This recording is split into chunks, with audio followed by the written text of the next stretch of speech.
Hello, everybody, and welcome to the Speaker Spotlight. This is the show where we have the opportunity to spend some time with the fantastic guests that we'll have at this year's Customer Service Revolution Conference. Now, the conference is September this year, September 11th and September 12th at the Convention Center in beautiful Cleveland, Ohio. And we'll talk about that more later. But first, I want to share with you who our guest is today, and I'm so excited to have him. He's a really fascinating person. I'm really looking forward to this conversation. So I want to introduce to you, everybody, Mark C. Perna. Mark, thank you for joining us today. Oh, Dave, it's my pleasure and an honor to be here with you. Well, I'm thrilled to have you, and I'm really looking forward to our conversation today because I find what you research, write about, and speak about to be so fascinating. But first, let me tell our audience a little bit about you. I'm sure many of them have heard you before, especially if they're in the education side of things. So Mark is the founder and CEO of TFS. You probably do a lot of CFO work too over there, don't you? Yeah, you do a little bit of everything, don't you? I'm sure you do. And so it is a strategic consulting firm that's based right here in Cleveland, Ohio. So you won't have a far commute to go to the Customer Service Revolution this year. That's exciting. And you are a noted expert in generations Y and Z. And one of my first questions that we're going to get to is just a further explanation of who those people are, because I know that there's always some confusion around millennials and who is Y, who is Z, all those sorts of things. So we'll cover that in just a second. But I also want to share that really what you focus on is unleashing the potential that the youth of today has, and that's so cool. I know that you talk about it. I've heard John talk about it in his business, John Roberts Salons here in Cleveland, that it's such a great generation as far as being in the workforce and what they can accomplish. So I'm really looking forward to hearing what you had to say about that. You're also the author of Answering Why, which is all about unleashing passion, purpose, and performance in younger generations, just like we talked about. And you're a very sought after motivational speaker. I was looking at your calendar. You're on the road all the time, like now through the end of the year. Yeah, I'll do close to 70 keynote speeches this year. So I waited 23 years, Dave, to have these issues and challenges. And so I like to joke with people, sometimes it takes 23 years to become an overnight success. So just have to put in the work and the effort to get there. Yeah, well, that's great. And thank you so much for making the time to join us today. I really appreciate you having you on. So I want to start with that first question that I mentioned, the confusion about who these generations are. We hear all the time about millennials, and I think people don't always realize how old that group is today and where they are in the workforce. We kind of have these images of kids walking out of college and looking for their first job. Right. And so what do you think? Well, here's the way it kind of it stacks out to me. So Generation Y and Z, I kind of call them together the younger generations. So I always, whenever I speak, I'm always talking really about both because they share some remarkable similarities, but there's also some stark differences between them. And so Generation Z goes from fetus all the way to 18, almost 19 years old, and Generation Y millennials go 19 to 39 years old. And both of them are what I call the younger generations. But it's important to note, especially for our audience members today, is that the younger generations, most everything you see written and spoken about them is largely negatively based. They're lazy or entitled or this or that. And I go completely the other way. I think they're the most incredible generations to come down the pike, Dave. I think they're the most intelligent, resourceful, and pit bull-like generations that we've ever seen in this country. When they see a want to in their life, something they truly want, they will move heaven and earth to get there. Our challenge for parents, educators, and employers, it's getting them to want something. And so that's kind of where the battlefield of the future kind of lies. That's so fascinating. And I have to tell you, Mark, as I was researching for today and I was reviewing some of the great works that you have out there, and I have to share with everybody to check out your website because there are so many great tools. As a matter of fact, I was reviewing your website the other day and I found a couple of your PDFs and I downloaded them. I sent them to my wife and I said, we have to chat about these because we have a 17-year-old in the house. And so I was really looking at, and I'm approaching this interview from two facets, really, being a father and how I could use some of these things as a tool in my own home, but then also as a consultant and in our consulting practice, some of these great tools that you have out there as employers are trying to engage this generation, as you said, from 18 to 39. That's a big chunk of the workforce out there that is part of this group. So my first question for you on this, first thinking about how you're out there working from an education standpoint, can you share a little bit about what you speak about, what you do in the education world? Because I find that so fascinating. Sure, and it actually kind of works for the business world as well, because what I'm really working on is education and workforce development. So I'm trying to actually connect the dots between education and then into workforce. So I've kind of created this strategic partnership with education and workforce in this way, is that I believe there needs to be significantly more education with purpose in this country, so that young people aren't going off to additional education just for education's sake, but they're going for a reason. They're investing wisely, they're going with passion, they're going with purpose, but they're making sure that they get whatever pathway they choose done, so that they can then get from education with purpose into employment with passion, so that they are, filling the jobs that are open in this country with passion, and they've chosen wisely, so that they can then, create a career that's rewarding in their lives. And so I try to connect those dots for both. So a lot of the groups that I speak to are filled with both education and workforce development. So employers, statewide organizations, national associations, those kinds of things, in order to try to take their understanding of the younger generations, what makes them tick, what they're thinking, why they make the choices that they make, and what are their priorities, in a way that we can best engage them and help them unleash their passion, purpose, and performance. And so that's what on a day-to-day basis, that's what I do. And I have a lot of fun. I can tell that just from our conversation. That's great. So I love what you said when you mentioned education with purpose, so they can find a career with passion.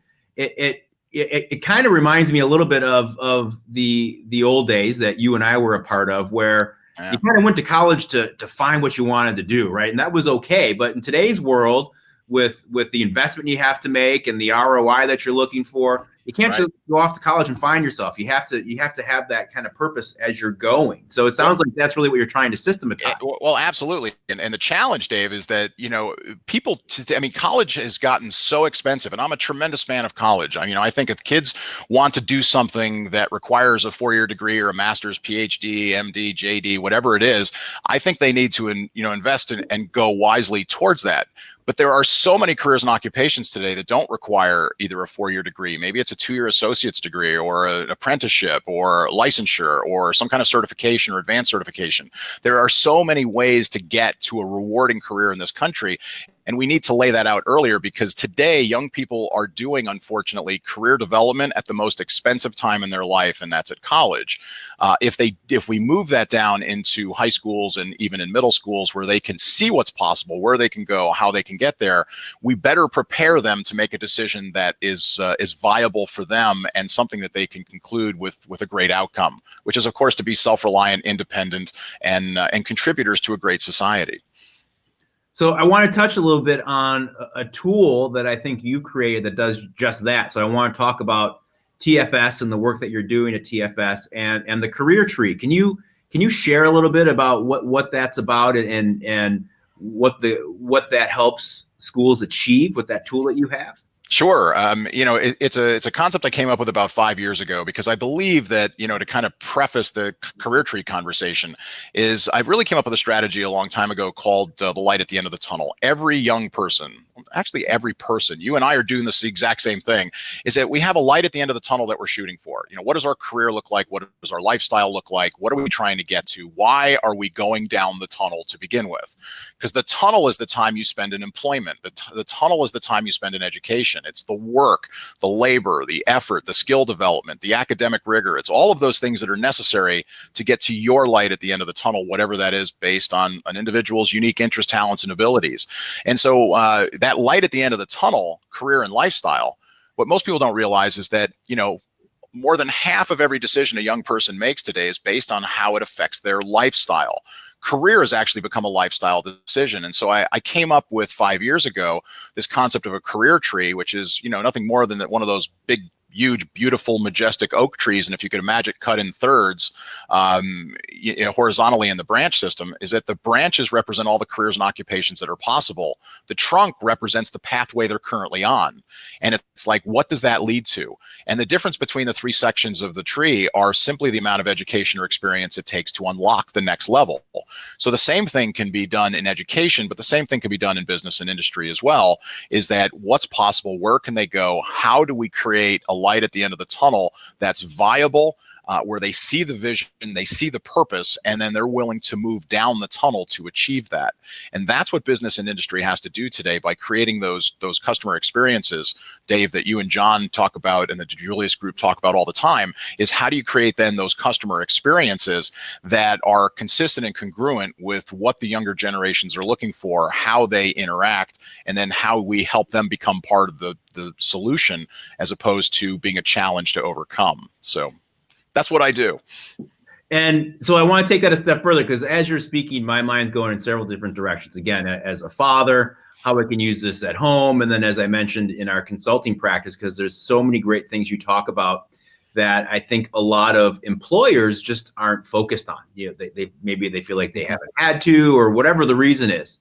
So there's so many great tools there as well. And I know in your book, Answering Why, it really kind of bridges the gap between education and corporations, how they both can be using these concepts. And there were two that really stand out to me that I wanted you just to talk about a little further. The first one is the fact that want to leads to how to, which I think is really, really interesting. And then the other one you just kind of touched on a little bit, experiences drive decisions. And can you talk about what that means to these two generations that we're talking about here? Sure. Experiences drives decisions is a concept I came up with a while ago. But as you understand the younger generations, experience is everything to them.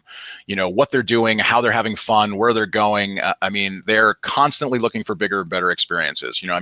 They want them with their friends. They want them online. They want to travel the world. They're environmentally conscious. They want to give back. They're constantly looking for those experiences. And so they make decisions based on how can they have the kind of experiences that they want in their life.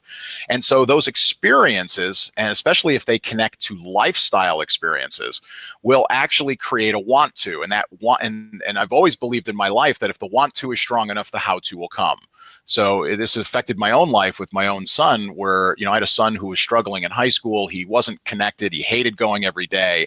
And once he found the spark, once he found the want to of something that really turned him on, which was to be a software engineer, he immediately turned his entire academic performance around. He went off to college with purpose. He's working now as a software engineer in downtown Cleveland. So, he is wildly successful at the age of 30, making $85,000 a year. And he's living, life on his terms and living the lifestyle that he wants to live.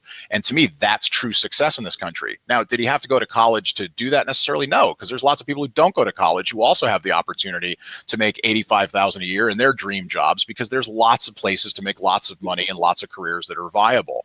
So if the want to is strong enough, the how to will come. My son figured out, because his want to is so strong, how to do better in school, how to raise his grade point average, how to get into college, how to get out of college, how to interview for his first job.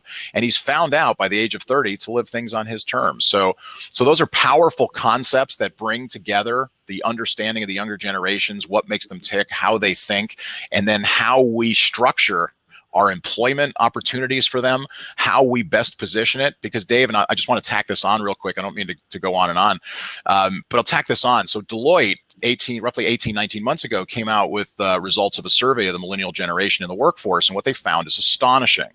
They found that 68% of female millennials and 64% of male millennials, which is 2/3 of what is the largest working generation in the country right now, plans to leave their current job in the next 3 years. This is a cataclysmic shift in workforce development, because what it says is that the number one thing that they had issue with is that they no longer want to work in an organization where pursuit of the almighty dollar is the only outcome.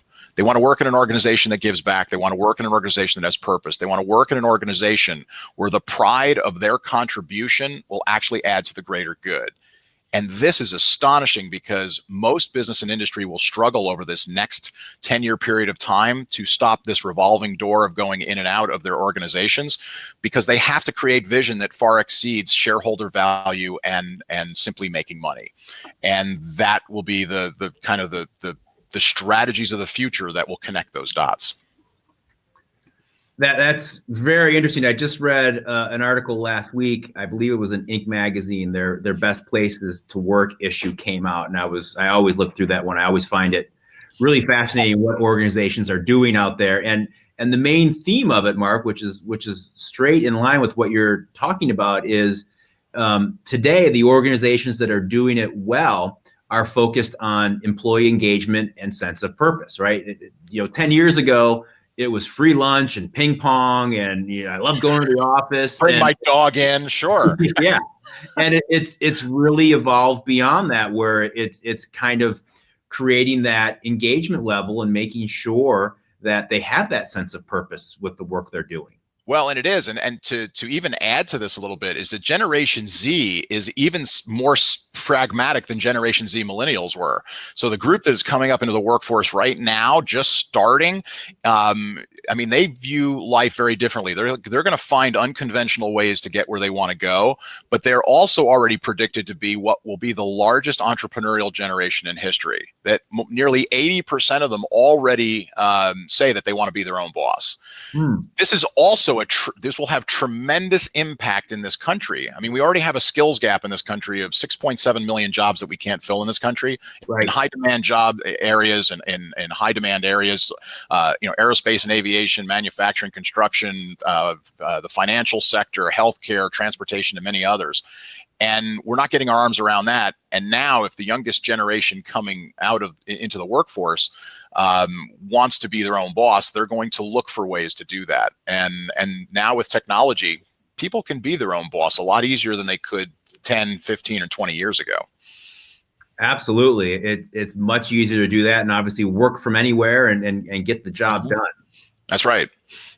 And I have to imagine that starting with the millennials and then moving down to the next generation, there's no better generation to be a mobile workforce than those, because they've grown up with it, right? That's true. Yeah, everything they do is connected.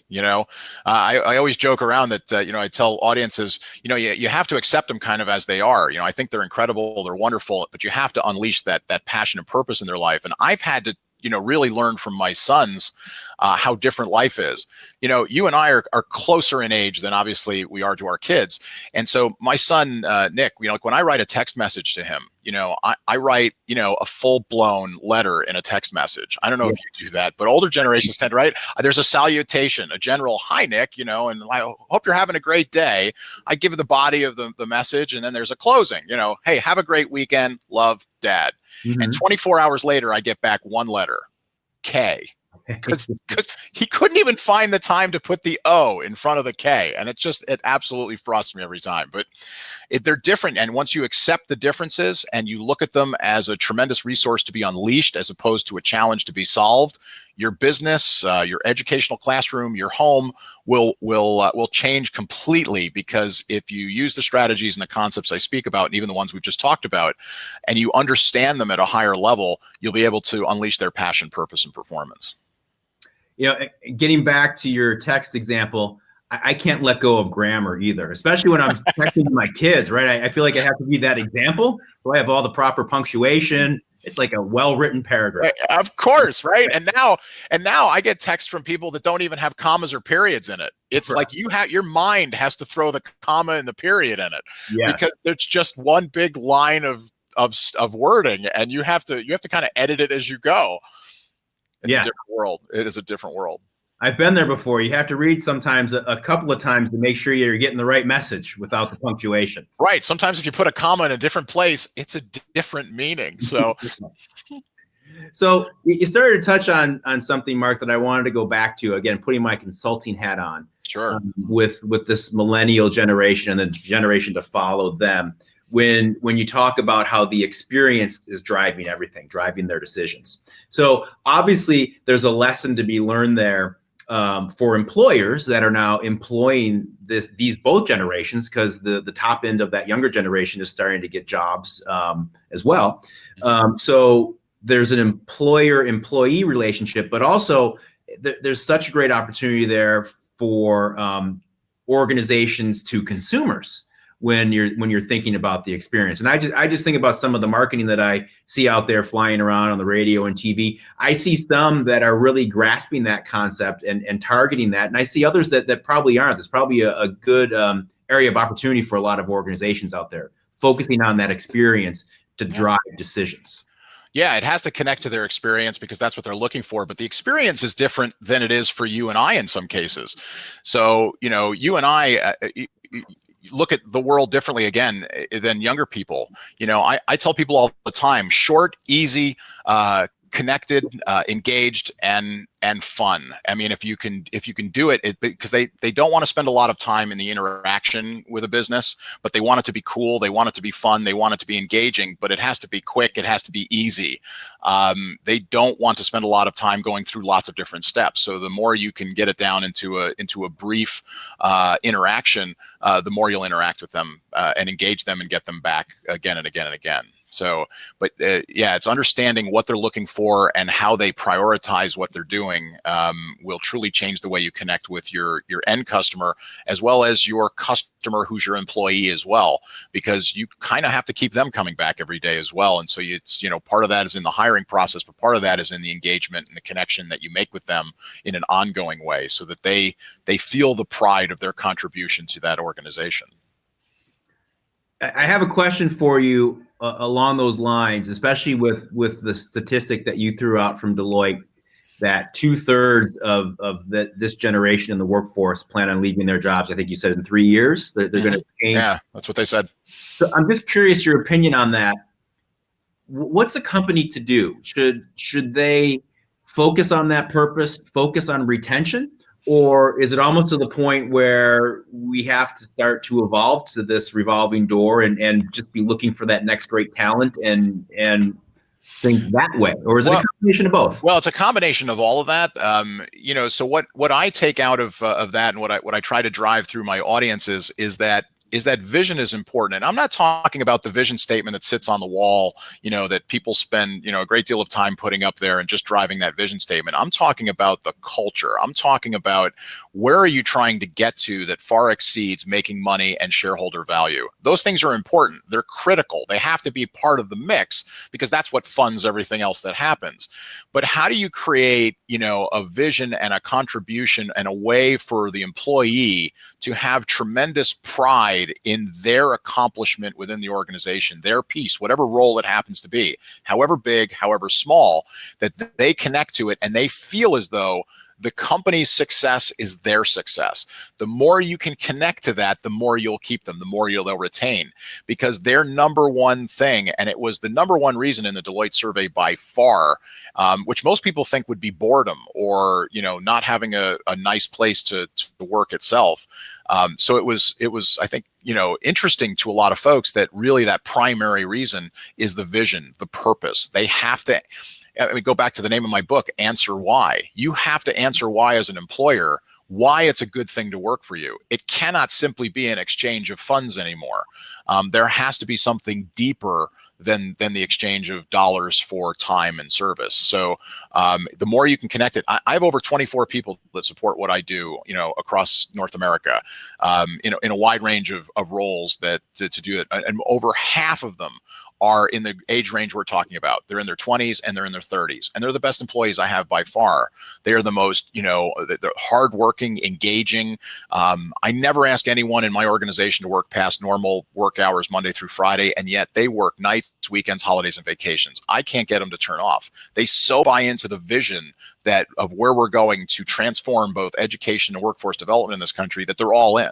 They are all in every way. And I just had, one of my key employees leave on maternity leave just 3 days ago. And 4 days ago, she was still working hard at it, making sure that everything was going well before she went into labor. So, as much as you try to tell them to slow down and to stop, they want to stay connected because they buy into the vision. And we have to create that for every employer. Every employer has to create that for themselves. Absolutely. What an important message to employers as the workforce constantly changes, right? Mm-hmm. All the time. Yeah. All right, Mark. So the last question I have for you, this is a question that I ask everybody. You know who our audience is at the Customer Service Revolution Conference, right? It's made up of business owners or business leaders that truly understand how important customer experience is to their business, to growing and to being profitable. So of all the things that we talked about today, and we covered a lot of ground and a lot of great topics, what are you most excited about sharing with that audience? What's the takeaway that you want them to have? I'm excited because the way the DiJulius Group customers can truly tie to experience.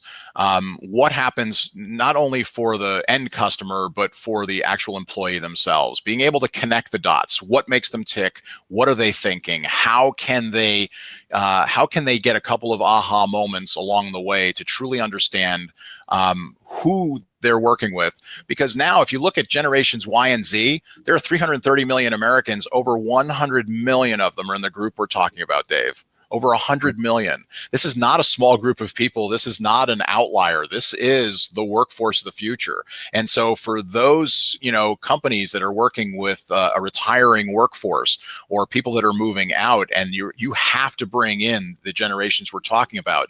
So what I want to do is I want to help connect the dots. What do they think? How do they make decisions? What are their priorities? And then what are the key strategies that employers can use in order to engage and connect with them at a significantly higher level and allow them to unleash the passion, purpose, and performance, and ultimately turn your business, into a growth-driven organization. So in the experience, way. So that's what I'm excited about. Great stuff, Mark. Our guest today, Mark C. Perna. I am so excited to see Mark at the Customer Service Revolution and share your message. It's truly something that every business needs to be thinking about if they're not already. And I know some probably aren't. It's what's happening. It's what's coming. It's what's next. And it affects every business, every industry. Everyone has to focus on this and make some changes, adapt to it, because it's the reality. So true. Dave, it's been such a pleasure being with you. Well, the pleasure's been all mine. Thank you so much again for making the time to join us today. And you can see Mark C. Perna and the rest of our great speakers at this year's Customer Service Revolution Conference. Again, it's September 11th and September 12th in beautiful Cleveland, Ohio at our downtown convention center. So be sure to get your tickets. If you haven't already, you can go to customerservicerevolution.com to get all the information you need to purchase your tickets, or reach out to anyone here at the DiJulius Group. We'd be happy to chat more with you about any of your questions about sending yourself and your team to our conference to see Mark C. Perna and all of our other great speakers. Mark, thank you again for taking the time to join us today. I really enjoyed it. Thank you, Dave. It's going to be epic on September 11th and 12th. I can't wait. Looking forward to it. Yes, I as well. We will see you soon. Thank you. Thank you.